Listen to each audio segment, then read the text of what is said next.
TV7 ಕನ್ನಡಕ್ಕೆ ಸ್ವಾಗತ. Helmet ಧರಿಸಿ ಪ್ರಾಣ ಉಳಿಸಿ ಅಭಿಯಾನ. ದ್ವಿಚಕ್ರ ವಾಹನ ಸವಾರರು ಕಡ್ಡಾಯವಾಗಿ ಹೆಲ್ಮೆಟ್ ಧರಿಸುವಂತೆ ಸಿಪಿಐ ಕುಮಾರಸ್ವಾಮಿ ಸಲಹೆ. ದ್ವಿಚಕ್ರ ವಾಹನ ಸವಾರರು ಕಡ್ಡಾಯವಾಗಿ ಹೆಲ್ಮೆಟ್ ಧರಿಸುವ ಮೂಲಕ ತಮ್ಮ ಅಮೂಲ್ಯ ಜೀವವನ್ನು ರಕ್ಷಿಸಿಕೊಳ್ಳಬೇಕು ಎಂದು ಚಳ್ಳಕೆರೆ ನಗರ ಠಾಣೆಯ ಸಿಪಿಐ ಕುಮಾರಸ್ವಾಮಿ ಸಾರ್ವಜನಿಕರಿಗೆ ಸಲಹೆ ನೀಡಿದರು. ಚಳ್ಳಕೆರೆ ನಗರದ ನಗರ ಪೊಲೀಸ್ ಠಾಣೆ ಮುಂಭಾಗದಲ್ಲಿ ದ್ವಿಚಕ್ರ ವಾಹನ ಸವಾರರೊಂದಿಗೆ ಮಾತನಾಡಿದ ಅವರು, ಹೆಲ್ಮೆಟ್ ಜೀವ ರಕ್ಷಕ ಸಾಧನವಾಗಿದ್ದು, ಅಪಘಾತ ಸಂಭವಿಸಿದ ಸಂದರ್ಭದಲ್ಲಿ ತಲೆಗೆ ಆಗುವ ಗಂಭೀರ ಗಾಯಗಳಿಂದ ರಕ್ಷಿಸುತ್ತದೆ. ಹೀಗಾಗಿ ಪ್ರತಿಯೊಬ್ಬ ನಾಗರಿಕರು ವಾಹನ ಚಾಲನೆ ಮಾಡುವಾಗ ಕಡ್ಡಾಯವಾಗಿ ಹೆಲ್ಮೆಟ್ ಧರಿಸಬೇಕು.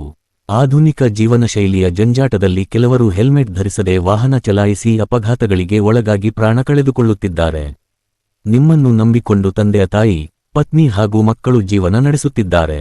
ಈ ಜವಾಬ್ದಾರಿಯನ್ನು ಅರಿತು ಪ್ರತಿದಿನ ದ್ವಿಚಕ್ರ ವಾಹನ ಚಾಲನೆ ಮಾಡುವಾಗ ಹೆಲ್ಮೆಟ್ ಧರಿಸುವುದನ್ನು ಕಡ್ಡಾಯವಾಗಿ ಪಾಲಿಸಬೇಕು ಎಂದು ಸಿಪಿಐ ಕುಮಾರಸ್ವಾಮಿ ಕಿವಿಮಾತು ಹೇಳಿದರು.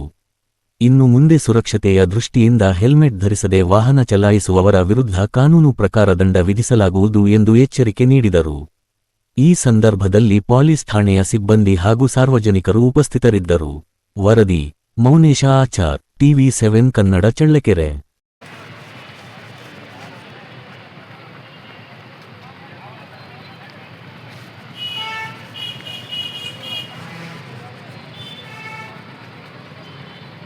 ಪ್ರತಿಯೊಬ್ಬರು ಕೂಡ ದಯವಿಟ್ಟು ಇವತ್ತು ನಾವು ಹೇಳ್ತಾ ಇದೀವಿ ಅನ್ನೋ ಉದ್ದೇಶಕ್ಕೋಸ್ಕರವಾಗಿ ಹೆಲ್ಮೆಟ್ ಹಾಕೋದು ಬೇಡ. ಈ ಆಗಸ್ಟ್ 15ನೇ ತಾರೀಕುವರೆಗೆ ನಾವು ಯಾವುದೇ ಕಾರಣಕ್ಕೂ ₹1 ಹೆಲ್ಮೆಟ್ಗೆ ಕೇಸ್ ಕೂಡ ಹಾಕೋದಿಲ್ಲ. ಫಸ್ಟು ನಿಮ್ಮಲ್ಲಿ ಎಲ್ಲರಿಗೂ ಕೂಡ ಜಾಗೃತಿಯನ್ನು ಮೂಡಿಸೋಂಥ ಕೆಲಸ ಮಾಡ್ತೀವಿ.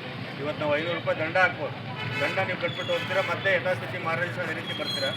ಅಪಘಾತ ಆದರೆ ಮೊದಲು ಪೆಟ್ಟು ಬೀಳೋದೆ ತಲೆಗೆ. ಕೈ ಬಿದ್ದರೆ ಪರವಾಗಿಲ್ಲ, ಕಾಲಿಗೆ ಬಿದ್ದರೆ ಪರವಾಗಿಲ್ಲ, ಬದುಕ್ಬೋದು. ಆದರೆ ತಲೆಗೆ ಏನಾದ್ರು ಪೆಟ್ಟಾದರೆ ಬದುಕೋ ಸಾಧ್ಯತೆಯೇ ಇಲ್ಲ. ಆದ್ದರಿಂದ ದಯವಿಟ್ಟು ಪ್ರತಿಯೊಬ್ಬರು ಕೂಡ ತಾವು ಹೆಲ್ಮೆಟನ್ನು ಧರಿಸಿ ಮನೆಯಿಂದ ಹೊರಡಬೇಕಾದ್ರೆ ನಿಮಗೋಸ್ಕರ ನಿಮ್ಮ ಹೆಂಡತಿ, ಮಕ್ಕಳು, ನಿಮ್ಮ ತಂದೆ ತಾಯಿ ಕಾಯ್ತಾ ಇರ್ತಾರೆ. ಆದ್ದರಿಂದ ಇವತ್ತೆಷ್ಟು ಅಪಘಾತ ಪ್ರಕರಣಗಳಾಗಿದೆ ಅದರಲ್ಲಿ 90% ಬೈಕಲ್ಲಾಗಿರ್ತಕ್ಕಂಥ ಅಪಘಾತ ಪ್ರಕರಣಗಳಲ್ಲಿ ತಲೆಗೆ ಪೆಟ್ಟು ಬಿದ್ದೆ ಜೀವಕ್ಕೆ ಹಾನಿ ಆಗಿರ್ತಕ್ಕಂಥದ್ದು ಲೈವ್ ಎಕ್ಸಾಂಪಲ್ ಇದೆ. ಆದ್ದರಿಂದ ದಯಮಾಡಿ ತಾವೆಲ್ಲರೂ ಕೂಡ ಹೆಲ್ಮೆಟ್ ಧರಿಸಿಯೇ ಇದು ಮಾಡಿ. ಯಾವುದೋ ಪೊಲೀಸರ ಬಲವಂತಿಕೆ ಅನ್ನೋದಕ್ಕೆ ಅಂತಲ್ಲ. ಮತ್ತು ನಾನು ಮಾಧ್ಯಮ ಮಿತ್ರರಲ್ಲೂ ಕೂಡ ಈ ಸಂದರ್ಭದಲ್ಲಿ ಕೇಳ್ಕೊತಾ ಇರೋದು, ಆಗಸ್ಟ್ 15ನೇ ತಾರೀಕು ತನಕ ನಾವು ಈ ಒಂದು ಆಂದೋಲನ ಅಂತಂತಿರೋ, ಮಾಹಿತಿ ಕೊಡ್ತೀವಿ ಅನ್ಕೊಂತಿರೋ ಜಾಗೃತಿ ಕಾರ್ಯಕ್ರಮವನ್ನು ಮಾಡ್ತೀವಿ. ಯಾರಿಗೂ ಸಹ ಒಂದು